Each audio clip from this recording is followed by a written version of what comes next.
Hello, and welcome to the Smart Cities Happy Citizens World Summit 2020. My name is Brandin Bowden. I am a health educator and the Director of Community Programs at the Institute for Integrative Health in Baltimore City, Maryland. I'm here to talk to you guys today about how to manage stress from your home kitchen. Before we get into some of those tips and tricks, I want to just talk to you guys a little bit about stress. You may be familiar with the body's natural response to stress, the fight or flight sequence, which is really about protecting us and keeping us safe in the face of danger. In that process, our body is really upregulating some processes like increasing our heart rate, our blood pressure, so that we can release some of those energy stores and just get out of there or either fight back. But it's also down regulating some of our processes like our digestive system, our immune system, and this can actually have a detrimental impact over time. So as the body is really working to protect us, if we don't manage that stress, if we don't think about that process as it impacts our body over time, then we can actually start to see some really damaging effects. And a way to get around that is really starting to think about how do we replenish those stores? How do we replenish those resources that are used up when a body is actually responding to stress naturally? So it's really about fortifying and supporting the body with great nutrients that are going to help it function optimally. But to really start to take charge of this, we have to understand the connection between our gut or our gastrointestinal tract and our brain. So the first place to start is our actual microbiome.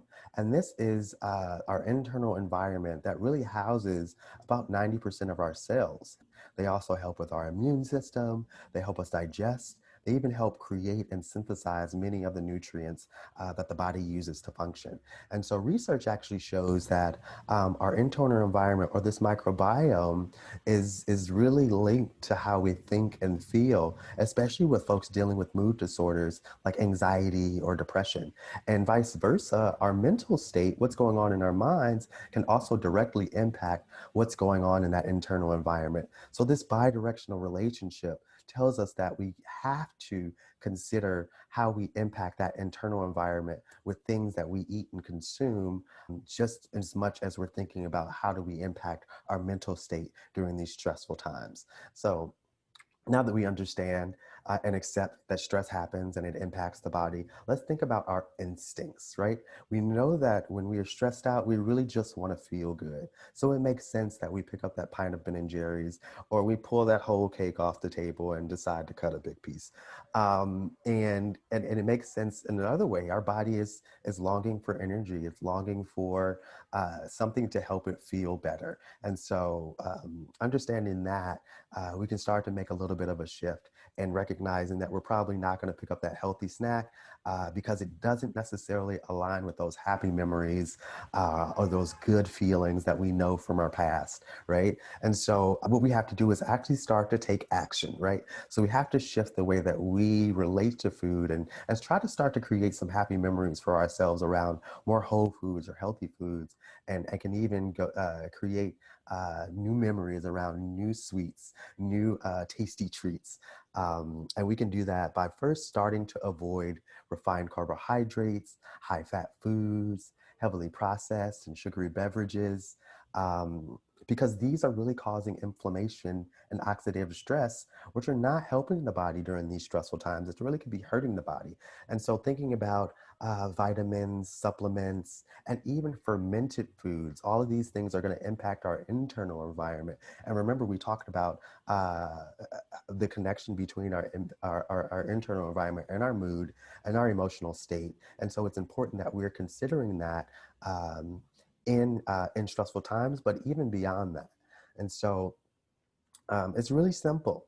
A lot of traditional diets like the Mediterranean diet and other traditional cultural diets have really been shown to impact our mood, mental health, and well-being. And so it's really about replenishing those nutrient stores. It's really about fortifying our bodies so that they can actually deal with the stressors as they come, because they're not going to stop. It's really about arming ourselves accordingly. And so I may be telling you to take away your cakes and pies, but it's really really only to replace them with treats that are going to be beneficial to us and a lot less harmful. For example, there's a compound called resveratrol in red wine that actually has antioxidant and anti-inflammatory properties that have really been shown to help us as we respond to stress. And then another treat, dark chocolate, actually increases the pleasure hormone dopamine in our system and the happy hormone serotonin.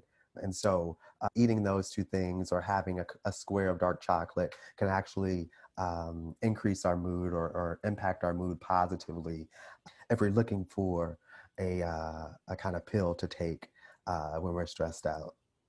So that was just a couple of foods that you can incorporate. But I also want to talk to you guys about how to really shift the way you select your food, right? Like what kinds of things and how should I be eating to support resiliency during these stressful times. And so I like to start with eat the rainbow. It's really important that we are getting a varied diverse amount of colors within our diet from fruits and vegetables and things like that, because those phytochemicals or phytonutrients that align with different colors, we get different nutrients from them.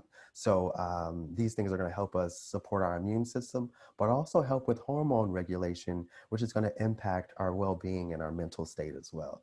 And thinking about not just fruits and vegetables, but if we are consuming animal products, thinking about sourcing that from free range, grass fed, or wild caught fish is really important, because just like those animals, diet and lifestyle are important. And when you source that free range or that wild caught, they're going to have a better diet and generally a better lifestyle than some of those factory farmed meats and animal products. And so it's important to source specifically as well and intentionally. Adding flavor, I like to talk about flavor not just with herbs and spices, but some of those healthy fats as well. Healthy oils, plant-based oils, nuts, seeds, all these things can actually add flavor to our food just as much as herbs and spices. And so it's important because both of these things are anti-inflammatory, which means that they're going to be supporting the body and not hindering the body during the stressful state. And don't forget about that. Those fatty fish like salmon and tuna, which can also add some healthy fats, omega-3s and omega-6s into our diet as well. And they're also good for brain health. So it's really important that we're getting that into our diet. Of course, we want to stay hydrated. We're constantly losing water when we're talking, when we're breathing, sweating, perspiring, eating. And so it's important because at the cellular level, uh, all of those need water as well and use water as well. So it's important that we're constantly replenishing. And then supplements, take a multivitamin. That can really be helpful to get some of those nutrients that we're not getting in our diet. Looking for a high B complex vitamin whenever you can. And so that's a great way to start as we think about the food we select. But what about when we're at home? We've already got our routine going. We're eating whole foods. How can we increase our happiness in the kitchen and help minimize some of that stress around that process? These are some tips that I like to share with some of our people that we work with here in Baltimore City. We first start with organizing the kitchen. Clutter and disorganization really discourage creativity and productivity. So it's important that we encourage them to have a practice, a flow, and a layout that really works for them and is exciting and fun and encourages them to be in the kitchen. Because if you're starting and working in a kitchen that just doesn't make sense, you're likely not going to want to spend a lot of time in there. The next thing we work on them with is really planning and preparing things as much as possible in advance. So not just planning your meals and what you're going to eat, what you're going to cook, and what ingredients you need, but also thinking about like when you'll shop, when do you get that food, and what do you need to prep and when. And another thing that we like to talk about is meal packs. So meal packs are really great for people on the go because you can prepare your meals ahead of time and either freeze them or refrigerate them and pop them in the oven or on the stove exactly when they're ready to go. So speaking of those meal packs and maybe freezing, another thing we reiterate to our participants in our communities are really utilizing the freezer effectively. And so we see one of two things. We either see a ghost town where that freezer is bare, maybe something in the back corner with a box of baking soda on the other side, or we see a graveyard. It's a full freezer, but who knows what some of these things are? Is that ground beef or black eyed peas? Who knows? It's been in there so long, it's frozen over.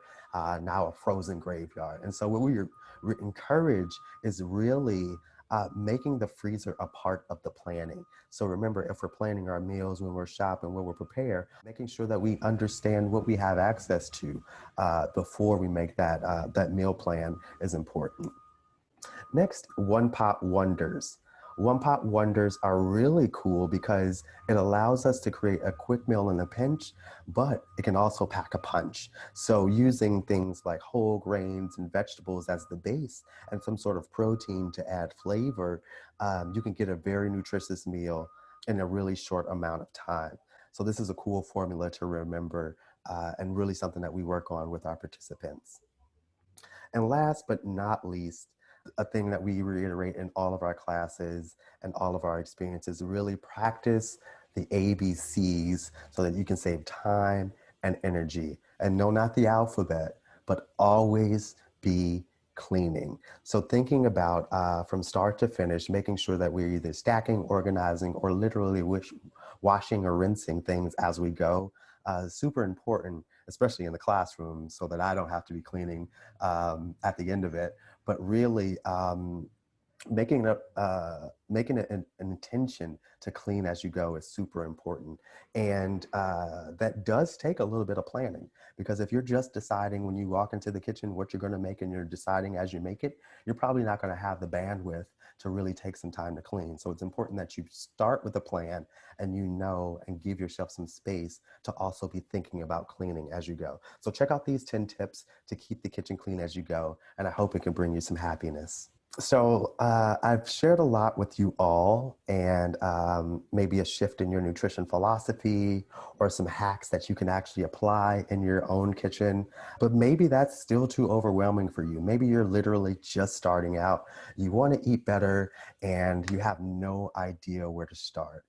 So I have these tips to how to reframe your relationship with food as a great place to do that. It's really about understanding where you are and how you relate to yourself and the food you consume, and it can be really beneficial as you are thinking about how to support yourself while managing your stress. So the first thing I like to talk about is really understanding that food is information. If we think about the internet and the access to information that we have, there's all types of information out there. There's good information, there's bad information, there's memes, there's advertisements, there's opinion forums, there's good information, there's science, there's facts, there's data, there's good news. And so we want to think about that, think about our food that way. What kind of information are we putting into our systems? Because our body is using that information to grow, to heal, and to thrive. And so we want to make sure that we're putting good, nutrient-dense vitamins, minerals, and other nutrients in our bodies so that they can actually be better. And if we relate to food as information, we start to see some shifts.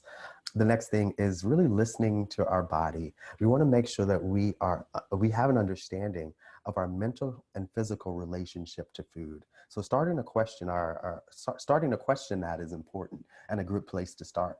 So what is your experience with and around food? What does hunger feel like? What does full feel like? What am I eating? How do I feel? Why am I eating? What do I feel? If you can start to ask yourself some of these questions, it really changes the way that we experience and act around food and act with food. We really don't question that. And so just starting there can start to show some shifts as well. The next one is lifestyle changes are better than diets.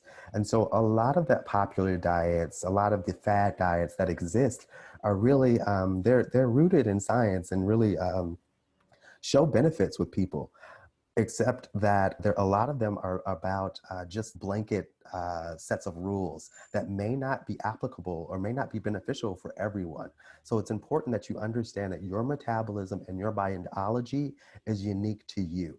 And so you want to consider your schedule, your personal taste, your culture. And that can help you start to make shifts in your own lifestyle that are incremental and not about just like applying a blanket set of rules to your own diet that may or may not work for you. So make sure that it's incremental and that it's about changing how you live rather than cutting something out completely, which takes us to the next thing. Starting with one thing. All or nothing plans usually are set up for disaster, and that's where people go wrong with some of these fad diets. So it's important that you choose and identify one or two things and areas that you can actually take action on, and you're gonna be able to show some results. So you want to create that goal and create a plan around it so that you can actually see some success. That success is going to encourage you to create new goals, which is then going to encourage you to have future successes. So set yourself up for a win by creating small goals and starting with one or two things that you can actually see some movement on.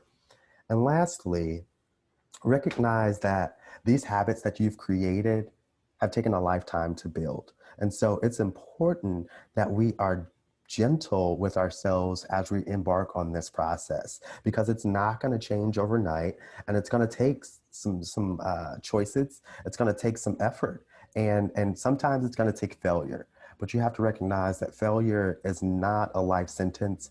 It's really an opportunity to start over, an opportunity to create something new. So Brandon, where do I start? So if it's not reframing your journey, if it's not going into your kitchen with these new hacks, if it's not shifting your nutrition philosophy, I want you to start with your next bite. Start with your next bite and work from there. Ask yourself some of those questions. Slow down your chewing. Observe the flavor. Share some gratitude for the farmer or the grocer or the Grubhub guy who brought you your delivery. Shifting this relationship to our food and our understanding, it's going to shift our relationship to ourselves and what we're consuming. And it's going to help us if we can start to make some positive or healthy shifts in our diet as we deal with the stress that's out there and inevitable. You have the power to give your body what it needs to overcome. And so I'll leave you with this advice as you set out on your journey or continue along your journey. Remember forgiveness, practice moderation, and always be looking ahead.